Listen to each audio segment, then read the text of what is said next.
Back to the channel. I'm Rochelle. This is Brampton Gardener, and this video is all about troubleshooting your soil blocks. So if you've bought soil blocks and you're kind of disappointed with it, you feel like it didn't really live up to all the hype, this video is for you.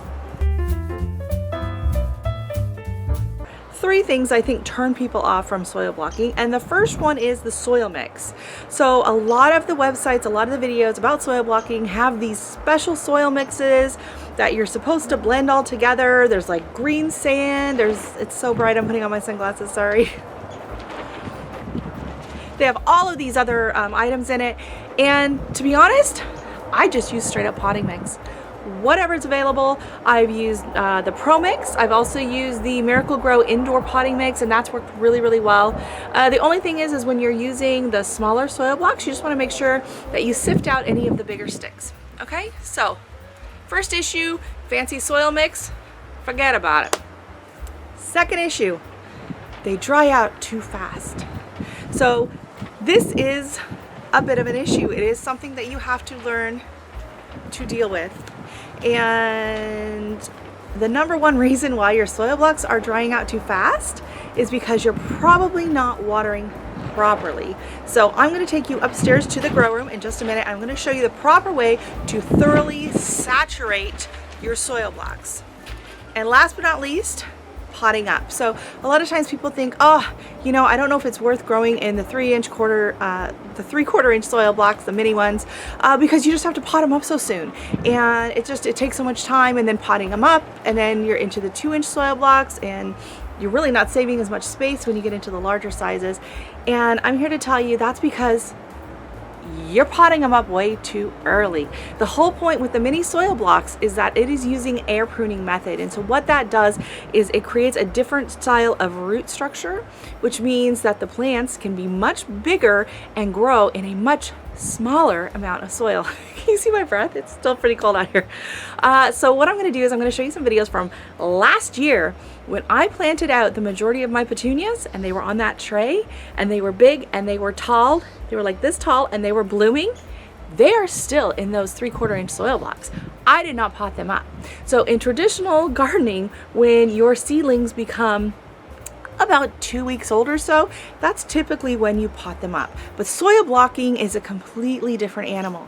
If you check out Lisa over at Gardener's Workshop, I'll drop a link down below. She's like the mother of all things soil blocking. Go check out her video, because for her, excuse me, no crying. There's no crying in gardening. In her video, she will show you that all of her plants that she plants out, she does them usually between 4 to 6 weeks. That's how old they are when they plant them out. They stay in the soil blocks. She does not pot anything up. So the other thing is you can actually get away with a much smaller plant in the soil blocks.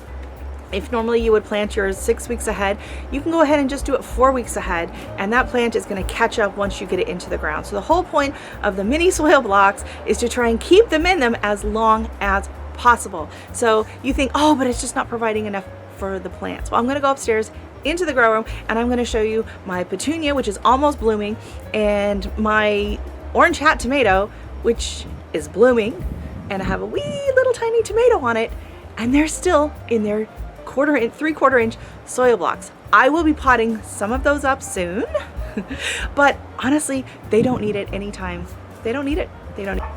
Now, I will be potting up a few of my tomatoes, peppers, and a handful of the annuals for my front planters. So a few of the petunias, a few of the impatiens, millet, begonias, a handful that I'm going to select that will go into my 3 main front containers.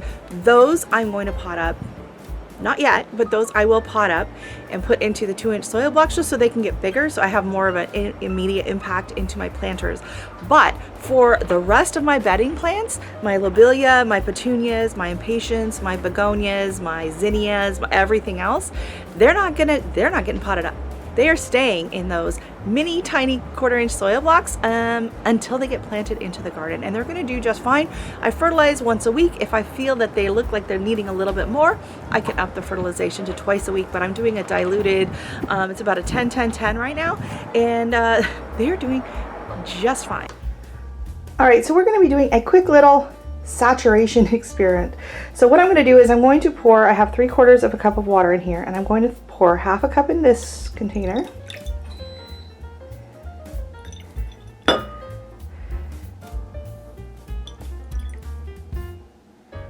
And I'm going to pour 1/4 cup in this container. And we're going to set our sponges in.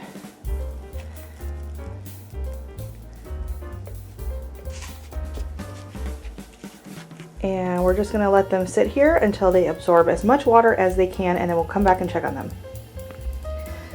Okay, so it's been a couple of minutes. Now this first one here only had 1/4 cup of water, and you can see it has absorbed all of the water in the bowl.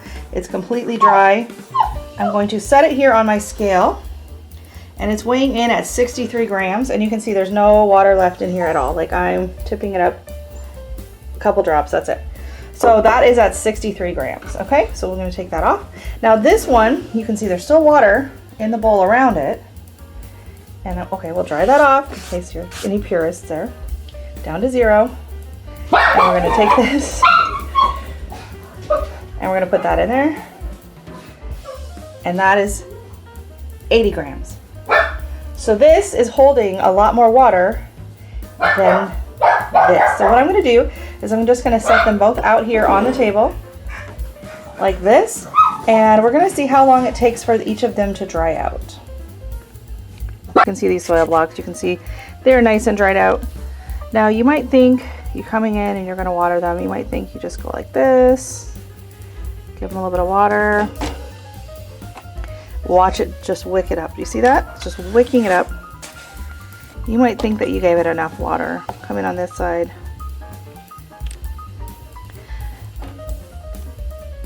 But we want to make sure that these soil blocks are completely saturated, especially the ones in the middle.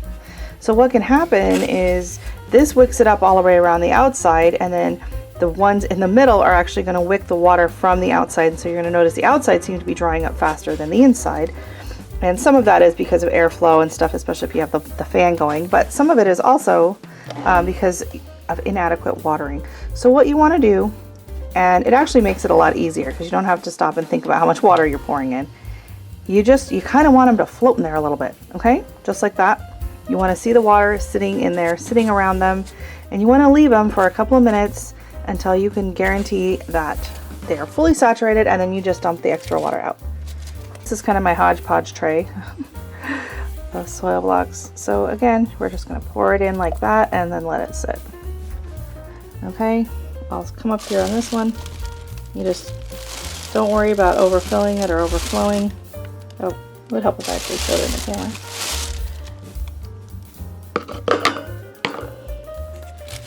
And then you can watch, it's just going to roll around. You can play with it, roll it around in the tray, but see, that's definitely not enough water. So let's refill the tray, let's refill this, and get some more water going. The problem is we have such a fear of overwatering our seedlings, because that's probably one of the #1, mistakes that people make when they're starting seeds in traditional like trays, right? Is overwatering. And in some ways you're better to underwater than to overwater. But you want to make sure that you see this water floating around in there. You can tip it, you can tilt it. You just keep moving it around. You want to make sure you see it sitting in there and soaking into those soil blocks. All right, so even this might not be enough water. You can see it's moving around in there. So you don't have to, there's no fear of overwatering, because after a few minutes, whatever hasn't been absorbed, you're just going to dump it out. And by dump it out, I mean I put it into another tray. So normally I take one of my largest trays and I leave it to the end, and then I dump everything else that goes in there as extra, and then I don't have to worry too much on the larger ones because these will drink up a lot more water than the other trays.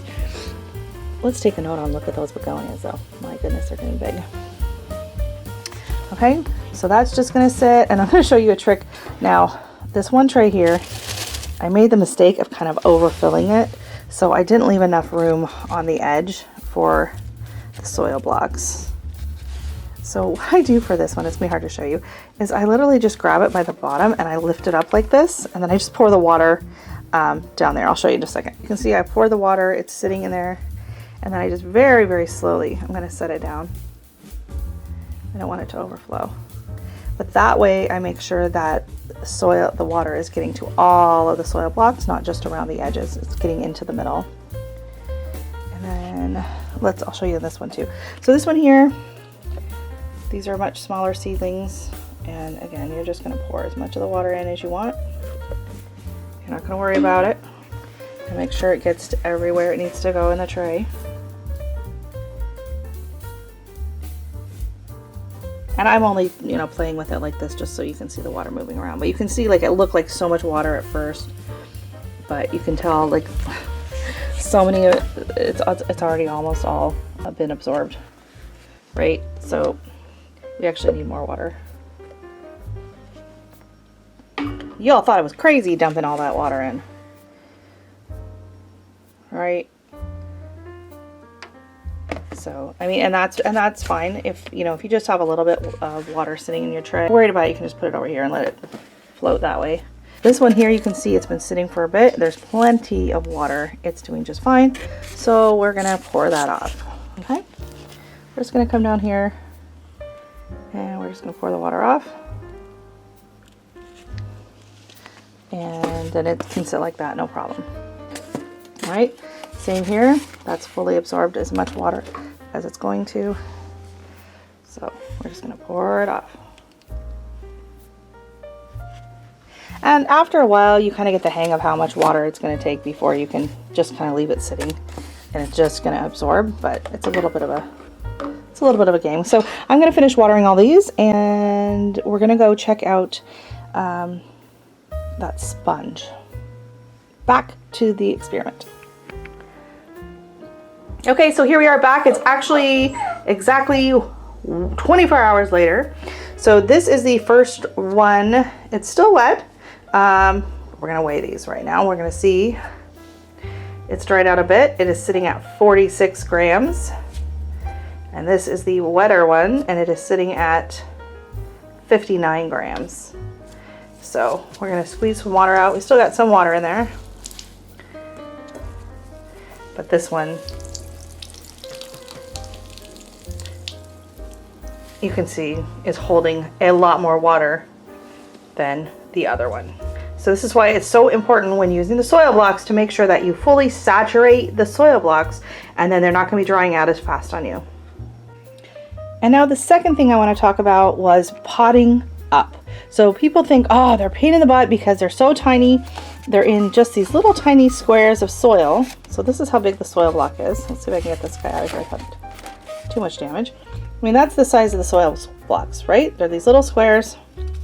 And these are my eggplant. But this guy's putting out fruit. It's flowering. It's growing tomatoes. It's obviously getting enough of what it needs in this little tiny soil block to be doing its thing. Look at all these peppers. Peppers are happy. They actually don't need to get potted up. This tomato doesn't really need to get potted up. It's doing its thing. They've been here for almost 6 weeks. And these tomatoes here, I probably will pot them up just because I want to get more tomatoes sooner, faster indoors. But if these were just waiting for outdoors and I didn't have my garden, my greenhouse, I would be waiting. Look at all this. I got cilantro. I've got all these different tomatoes here, but they're just fine. They're not showing any signs of stress or damage. They're happy as can be. The basil's beautiful. Petunias are blooming. Look at these. These are all getting rosettes in here as well.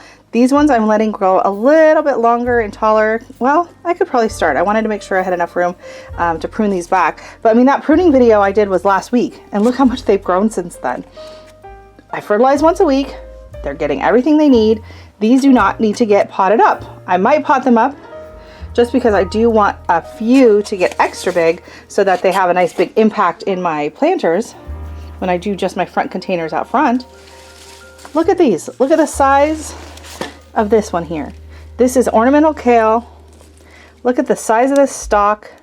It's super healthy, it's super happy, and it is in a 3/4 inch mini soil block. Same with my pansies. I'm actually going to be hardening these off this week because they're getting ready to go outside. And so are some of these. The only plants that I see are showing any signs of anything are these snapdragons. And I think it's just because they got really flooded out when I was trying to start a few of the seeds over there, and I kept it a little too wet for the snapdragons. But they'll be fine once they get outside. But I mean, everything else is looking great. Here are the petunias that oh, it's not even in the water. In the soil. These are the ones I pulled off of the, oh, I'm going to pull that flower off. We don't need that flower. But these are the ones I propagated from the others. My impatiens, look at these. So remember these, I was having trouble with germination, and I put that little screen on them. Doing great. Little soil blocks. They're going to stay in these soil blocks until I plant them out end of May.